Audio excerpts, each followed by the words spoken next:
जुड़ जाइए। जो आज यहाँ दिल्ली में आयोग में हुआ है उसके लिए विस्तार पूर्वक जानकारी देने के हमारे साथ विजय जी जुड़े हुए हैं। सबसे पहले जितने भी हमारे आगामी चाणक्य बनने वाले हमारे अध्यापक बंधु, हमारे भाई हैं, और ये हमारी जो देवी स्वरूप जो हमारी बहनें बैठी हैं, उन सभी को मैं धन्यवाद देना चाहता हूं। उन सभी को मैं प्रणाम करना चाहता हूं कि आप लोग इतनी दूर से चल के आए और इस मुहिम को सफल बनाया। बहुत मेहनत करी है इस महामारी के दौर में, जब लोग अपने घरों से निकलना नहीं चाहते, जब लोग अपनी चौखट नहीं पार करना चाहते, उस दौर में आप दिल्ली तक चल के आए। वो भी आज दिल्ली जब हमारा सबसे प्रभावित स्टेट है, उस जगह आप चल के आए। इसका मतलब आप लोग सामान्य नहीं हैं। वैसे भी चाणक्य ने कहा है कि कभी शिक्षक जो है सामान्य हो ही नहीं सकता, शिक्षक जो है साधारण हो ही नहीं सकता। तो आज आप लोगों ने साबित कर दिया कि दुनिया का कोई शिक्षक साधारण हो ही नहीं सकता। तो आप लोग असाधारण लोग हैं जो यहाँ तक पहुँचे हैं।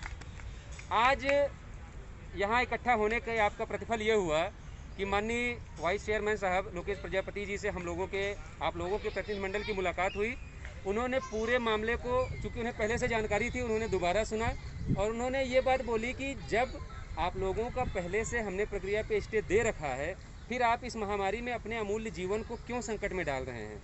तो हमारी तरफ से ये कहा गया कि सर, हमारी चिंता ये है कि जो हमारी सरकार बैठी हुई है उत्तर प्रदेश में, उसको सबसे बड़ी दुश्मनी हमारे इसी समाज से हो गई है, हमारे ओबीसी एससी एसटी समाज से हो गई है, जिनकी सीटें छीन कर वो अपने पसंद के लोगों को देना चाहती है। इसलिए हमारे लिए अब जीवन से बढ़ के हमारा समाज हो गया है, हमारा हक, हमारा अधिकार हो गया है। इसलिए हम इस महामारी को टक्कर देते हुए दिल्ली आए हैं। तो उन्होंने कहा कि आपको परेशान होने की बिल्कुल भी ज़रूरत नहीं है। हमारे द्वारा ये अवगत कराया गया कि माननीय सुप्रीम कोर्ट में फैसला रिजर्व हो गया है, हो सकता है उसकी आड़ में ये भर्ती शुरू कर दें और आपके आदेश को किनारे रख दें।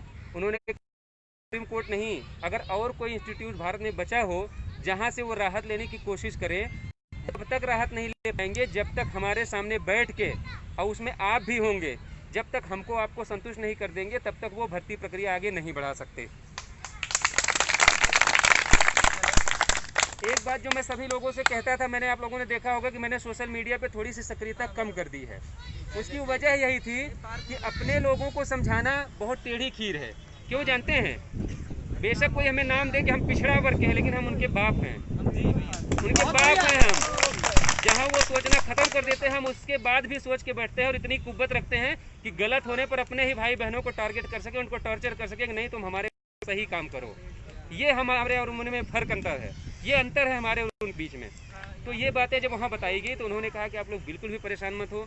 यही बात मैं भी आप लोगों के बीच में दोहरा रहा था कि हमको ऑलरेडी स्टे मिला हुआ है और न्यायालय हमारी कब सुनेगा उसका नहीं पता, लेकिन ये जो हमारे कल्याण के लिए जो एक संस्था बनाई गई है उसने स्टे दिया हुआ है और उसका स्टे तब तक नहीं हटेगा जब तक जो बिंदु हमने इनसे मांगे हैं कि किसका किस श्रेणी में चयन हुआ है, 27% रिजर्वेशन मिला है कि नहीं मिला है, एससी की सीटें किस हिसाब से भरी गई हैं, ओवरलैपिंग हुई है कि नहीं हुई है, जब तक ये सारे आंकड़े 69,000 चयनित शिक्षकों की चयन सूची जब तक वर्गवार यहाँ सरकार दे नहीं देगी, एक जो निर्धारित डेट होगी जिसमें हमारे लोग भी होंगे, हम लोग होंगे, आपके बीच के 5 लोग होंगे, सरकार के सारे अधिकारी होंगे, उनके सामने सवाल जवाब होगा। जैसे न्यायालय में सुनवाई होती है वैसे यहाँ अधिकरण में सुनवाई होगी।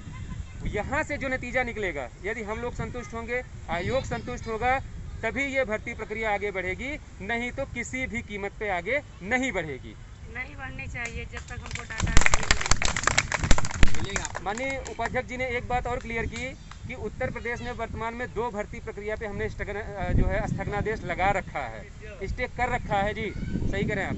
तो जब तक ये हमको संतुष्ट नहीं करेंगे, ये सुप्रीम कोर्ट से इस बेस पे भी ऑर्डर करवा लाएं, तब भी हमारा संस्था, हमारी अधिकार अलग है, हमारा अधिकार क्षेत्र अलग है, सुप्रीम कोर्ट हमारे निर्णय में हस्तक्षेप नहीं करेगा। अगर सरकार सुप्रीम कोर्ट भी जाएगी हमारे ऑर्डर के खिलाफ, तो सुप्रीम कोर्ट उनको दोबारा हमारे पास भेजेगा कि आप जाइए, पहले आयोग को संतुष्ट करिए, फिर यहाँ वापस आइए, तो वो नहीं सुनेगा इनकी। अब इतने जितने लोग भाई हैं, आप जो है उन हजारों की भीड़ से ऐसे सूरमा निकल के आए हैं, जैसे समुद्र मंथन के बाद पहले विष निकला था ना, तो आप लोग वो विष हैं जिन्होंने पूरे समाज का जहर अपने अंदर लिया है कि हमारे आने वाली पीढ़ियों को अमृत मिल सके। तो आप वो महादेव हैं, वो शिव हैं जिन्होंने इस विष को पीने का संकल्प लिया और यहाँ तक पहुँचे। तो ये आपका त्याग, आपका समर्पण व्यर्थ नहीं जाएगा। और एक बात मैं स्पष्ट कर देना चाहता हूं, कुछ लोगों को आपत्ति थी कि हाई कोर्ट में आपकी टीम ने 30 दिन में क्या किया है। मैं आप लोगों को बताना चाहता हूं कि जिस हाई कोर्ट के दम पे आप हमसे सवाल जवाब करते हो, उस हाई कोर्ट का जज कैसे वहां नियुक्त होता है, बेंच कैसे गठित होती है। मेरी आपसे विनती है कि एक बार गूगल जरूर करिएगा और सरकार की मक्कारियों को आप देखिएगा कि कैसे आपके 5-6 लोग कितनी जिल्लत झेल के, आपके भी बातों को सुन के, सरकार की धमकियों को सुन के, चयनितों की गालियां सुन के भी लड़ रहे हैं और लड़ेंगे। और जैसे आज यहाँ से राहत मिली है, हाई कोर्ट से भी आपको राहत मिलेगी, ये मैं आपके बीच दावे से कह रहा हूँ। कुछ बातें हैं जो मैं आप लोगों के सामने यहाँ खड़े होकर भी नहीं कह सकता, क्योंकि ये बंद कर देंगे तो मैं आपको वो भी बताऊंगा इसके बाद। अभी चलने नहीं, अभी चलने दीजिए, मैसेज हो जाने दीजिए लोगों तक। कुछ बातें ऐसी हैं जो मैं अभी आपको ये स्टेशन के बाद बताऊंगा, जो कोर्ट से रिलेटेड हैं, क्योंकि यहाँ अपने सारे लोग हैं, इतना तो भरोसा है। और जो होगा भी 1-2, कोई फर्क नहीं पड़ता, ठीक है। कोई नहीं, उनकी हैसियत इतनी है कि वो यही कर सकते हैं कि कहीं जो है शिखंडी बन के बैठ सकते हैं, बाकी कुछ नहीं कर सकते। उनकी हैसियत इतनी है, उनकी सिर्फ हैसियत इतनी है। हमारा हक है, इसको हमसे आपसे कोई नहीं छीन सकता। वाइस चेयरमैन साहब ने भी यही कहा कि अगर इन्होंने एक पद गलत भरा है, एक पद गलत भरा है, तब भी हमारा जो है संस्थान, हमारी संस्था, हमारा जो है कॉन्स्टिट्यूशन इस बात के लिए अलाउ नहीं करता कि ये किसी भी तरीके से एक कदम आगे बढ़ाएं।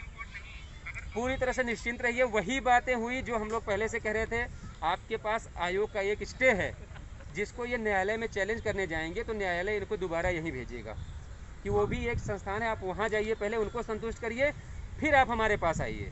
तो दोबारा ये बहुत जल्द आपकी डेट लगेगी। यहाँ पे सरकार के अधिकारी होंगे, आपके जो 5 प्रतिनिधिमंडल के लोग होंगे, जिनको आप लोग चयनित करेंगे कि ये जाएं, हमारी बात रखें, वो आपके रिप्रेजेंटेटिव होंगे। वो यहाँ आएंगे, अधिकारियों के सामने बैठ के 2 टूक बात होगी, ऑन पेपर बात होगी, आंकड़े दिखाने पड़ेंगे उनको, 69,000 की चयनित लिस्ट दिखानी पड़ेगी, वर्गवार आंकड़े देने पड़ेंगे। अगर ये पूरा देंगे, उसके बाद ही ये भर्ती के लिए एक कदम आगे बढ़ा पाएंगे, अन्यथा नहीं बढ़ा पाएंगे। ये वर्तमान की स्थिति है। आप सभी लोगों का, जितने भी लोग आए हैं, मैं सिर्फ इतना कहना चाहता हूं कि आप लोगों की तपस्या व्यर्थ नहीं जाएगी और इसका प्रतिफल आपको जल्द से जल्द मिलेगा।